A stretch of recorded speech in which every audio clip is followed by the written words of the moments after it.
Have you ever had that boss you just couldn't quite trust? It's a weird feeling, right?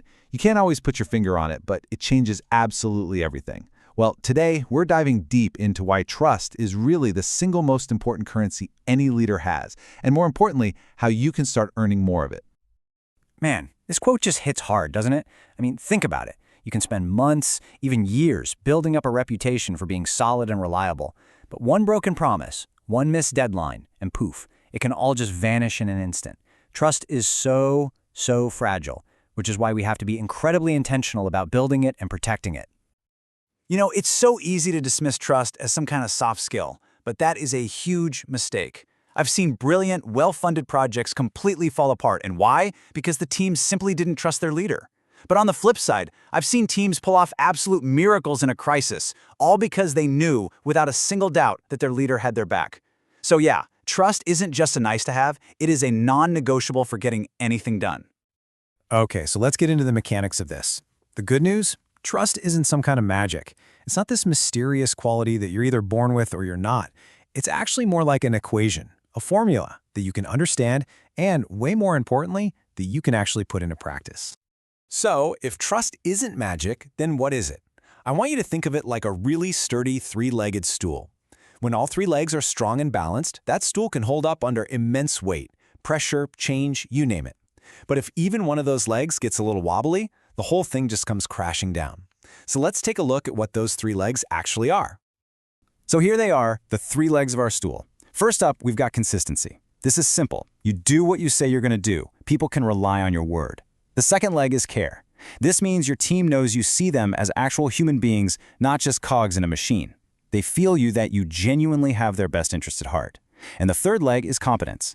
You've got the skills, you've got the knowledge, and you have a track record of delivering results. Now here's the crucial part. You need all three. You can't be competent and consistent but not care. That just makes you an efficient robot. And you can't care but be totally incompetent. That just makes you a well-meaning liability. All three have to be there. And you know that care pillar we just talked about?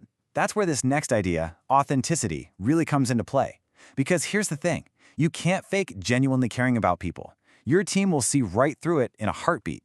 They want to follow a real person, flaws and all, not some perfect, untouchable leader. This slide just nails the difference, doesn't it? That old school model of leadership, the one that pretended to be perfect and have all the answers, it just doesn't fly anymore. All it does is create distance. People want to connect with their leaders on a human level, and that means being vulnerable enough to admit when you don't know something. That's what builds a real connection. This is probably one of the most powerful phrases a leader can say. It's so simple, but think about what it communicates. It says, I'm human, I'm not perfect, I trust you, and I believe that we as a team can solve this. A statement like that inspires so much more loyalty and creativity than pretending you have all the answers yourself. Okay, let's switch gears and talk about something that makes a lot of leaders, well, a little nervous: giving feedback. We tend to see it as this moment of potential conflict, right? But what if I told you that when you do it right, it's one of the most powerful tools you have for building trust, not breaking it? This is it. This is the absolute heart of the matter. People can actually handle tough feedback. What they can't handle is feeling attacked or disrespected. What shatters trust is feedback that's vague or personal or delivered without an ounce of empathy. It's all about the how. The delivery is everything. So how do you make sure your delivery is constructive? Well, here's a fantastic little framework to help: the CARE model.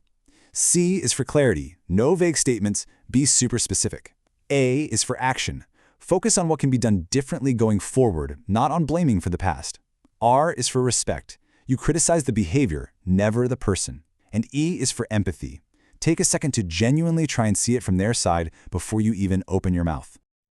So what does this sound like in the real world? Well, instead of that knee-jerk reaction like, hey, where's that report? You're late again, which helps nobody, you could try something like this. Hey, I noticed the report was late. I know you've had a heavy load lately. How can we prevent this next time? See the difference? One is an accusation, the other is an invitation to solve a problem together. That's how you build trust, even in a tough conversation. All right, we've talked through a lot of the theory. Now it's time to make this real for you. We're going to shift from learning about it to actually doing it with a quick little reflection exercise. So I want you to take a moment right now and really think about this. Could be a coworker, someone on your team, maybe even your own boss. Who is one person where that connection, that trust, could be stronger? Go on. Get their face in your mind. Okay, now that you have that person in mind, I want you to honestly ask yourself these 3 questions, our trust equation. With this person, have I been consistent? Have I really shown that I care? And have I clearly demonstrated my competence? Be brutally honest with yourself. Where might the gap be? And here's your homework. Based on your reflection, your challenge is to take one small, tangible action this week to start closing that gap. It doesn't have to be some grand gesture. It could be as simple as sending a check-in message, offering to grab a coffee, or just publicly acknowledging their good work. Trust is built in these tiny moments. You know, when you think about it, building trust is a lot like gardening. It's not a one-and-done kind of thing. It needs constant attention, constant care. And that brings me to our final thought for today. This really says it all, doesn't it? You can have the best seeds in the world, the most brilliant ideas, the sharpest strategies, but if you plant them in bad soil, nothing is going to grow. Trust is the soil of leadership. So, as you go through your week, I want you to keep asking yourself this question. What am I doing to cultivate my soil? Am I watering it with consistency? Am I enriching it with care? Am I protecting it with competence? Because that is how you grow into the kind of leader people truly want to follow.